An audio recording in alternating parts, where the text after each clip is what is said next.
What is lazy equity?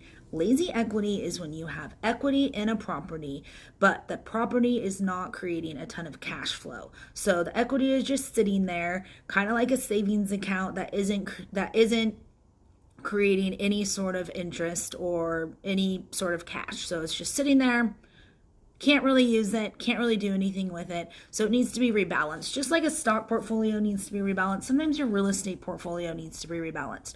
So, for example, I just sold 2 properties, and normally I wouldn't be a proponent of selling properties because I do think that buying and holding real estate is a form of generational wealth, and that is usually a good strategy. But for example, I had 2 properties. I had a piece of vacant land that was just sitting there that I was just kind of holding on to it, but the zoning in my area wasn't really showing me that it was going to continue to go up in value anytime soon. So it was just kind of sitting there stagnant. I was just paying taxes on it, wasn't giving me any sort of cash flow at all whatsoever. I also had a rental property that I had a decent amount of equity in. I was getting okay rent, but it wasn't going to go up in value anytime soon. And it was an older property, and so the neighbor wanted to buy it, so I took both of those properties. I was able to seller finance the land, a portion of it, so I was able to make some income off of that.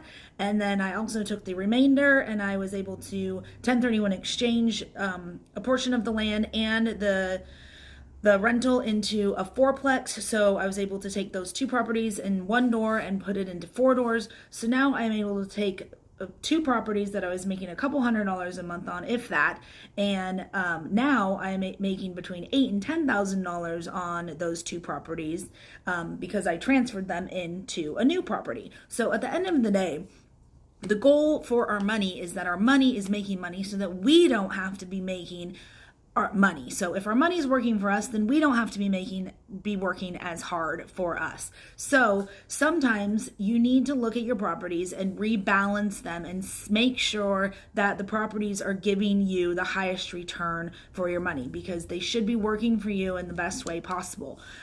So just a little bit of a PSA today. I think 2025 is going to be a great year, and a lot of our properties have gained a lot of equity over the last several years, and we've been sitting on great interest rates.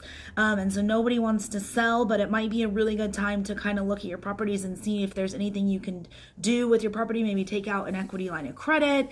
Maybe it does make sense to sell and buy something bigger, or just kind of look at stuff to rebalance it and see if there's ways that it can make more money for you and work harder, so that your properties work harder for you, so that you can work smarter.